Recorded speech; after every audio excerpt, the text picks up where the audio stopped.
Well, welcome back to another episode of Who the F***, the show that aims to take a deep dive in some of the acts performing across festival season 2021. In today's episode, we're looking at Easy Life, an amazing band from Leicester, who I think are described as alt-R&B. I don't think that you can really put them in a category. They're a bit more indie than that as well. Regardless, if you've never heard of them before, hopefully this video will help answer the question, who the f*** is Easy Life? But I don't wanna be just another one of your skeletons.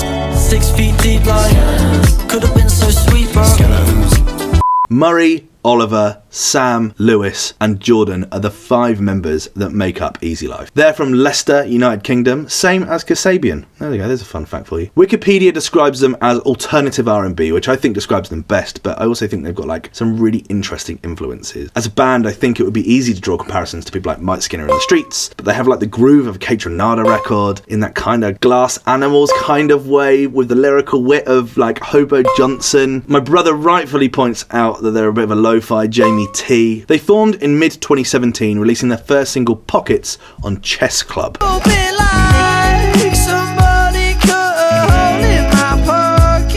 Other Chess Club artists include Phoebe Green, Alfie Templeman and Blocks. The debut mixtape, Creature Habits, was released in March 2018, an 8-tracker with the standout record Slow Motion.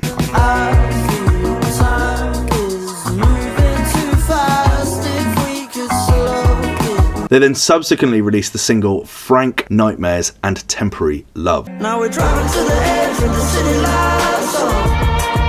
I know you're wondering why nobody's sticking around on my. It's all a bit of fun until somebody gets hurt. Cause you could be my rocket fuel on a Sunday. You could be my early morning queen. They started 2019 with the record House Party. I just wanna take you out for the summer. I would never swap you out for another. Before releasing their second mixtape, Spaceships, with the standout single Sunday. It was fun in the sun with the windows down, and every time that she comes around, we do it the old way. And followed this up with 3 more singles, the first being Earth, the first record I came across by them. And yet another crash landing. Thank you, Ellie Mac. This was then followed up with Nice Guys and Sangria, featuring the brilliant Arlo Parks. Boy, I fucking hate it when you leave, cause you got something that I need.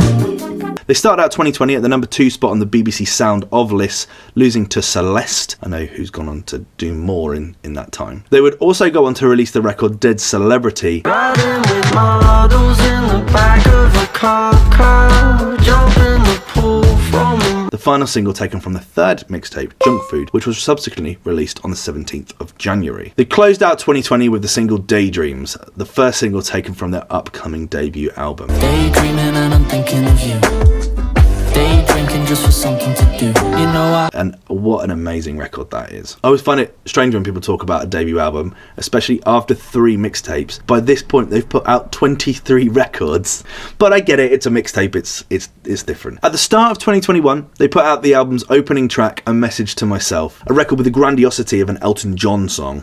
Take your mother's advice, never let her tell you twice. Give more than you get, forgive but don't forget, and go outside and earn your stripes. And followed it up with the wonderfully bouncy record Skeletons. That's where I get the kind of Kate Renata vibe from. But I don't wanna be just another one of your skeletons.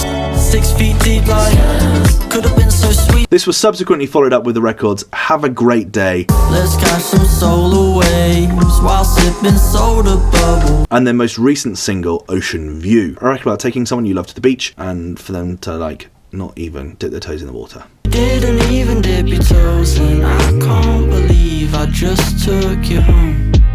They released their debut album on the 28th of May, which featured the previous 5 singles, along with a personal standout, Music to Walk Home To, a record that really feels like it's paying homage to Mike Skinner's original Pirate Material. We collaborated with British singer-songwriter Fraser T. Smith on the record. We were hanging out at his studio writing stuff, and we got really drunk. Really drunk. We were listening to a lot of Fela Kuti at the time, who's an amazing African jazz musician, and we started making an instrumental. I'd written rough points about what it would look like for me to walk from the station to my house, and the places I'd cross. across. I got a mic and I did it in one take at around 2 in the morning. I fluffed loads of the words because I was a bit steaming, but we kept it all in, which I absolutely love. I fell in love with the song after it was born. I just thought it was hilarious. It made sense to be the last track. You've gone away with this elaborate trip of self-discovery, and now it's time to get back to the flat and take stock and start all over again. It was important to include one track that was purely a laugh. Their most popular record is Nightmare, originally released in 2018 as a single that went on to feature on their debut album. It's currently set on 10 million hits on YouTube and 33 million streams on Spotify. This is their second time playing Reading and Leeds. The first time was in 2008 on the Festival Public stage, playing in between Touts and King Nun. Looking back, that's a banger of a day. Touts, Easy Life, King Nun, 10 Tons, Dream Wife, The Night Cafe, Bad Sounds, Death from Above, and The Horrors. And Festival Public want to get rid of that stage. What a joke. They were also due to play last year's festival, which of course didn't go ahead, and this year they're back due to play on the main stage east on Saturday at Reading, Sunday at Leeds, playing in between The Academic and Beaver Doobie before Post Malone and Disclosure close the night out. I think that they're a great band. I'm a big fan of them. I really am. I think they're absolutely great, and I'm really looking forward to seeing them live. I've really grown to love them. I really enjoy their debut album. I think it's going to be one of the albums of the year, and I think that they've got a good following, and I think that's all you need, really. Look, they've got everything you need to make a good festival set. Good following, great debut album, bit of excitement behind them. I'm excited to see what they bring to the table. What do you think? Have you seen them perform before? Will you be checking them out at this year's festival? I'd love to know your thoughts. Let me know them in the comment section below as always, and I will see you in the next one. Cheers. Bye.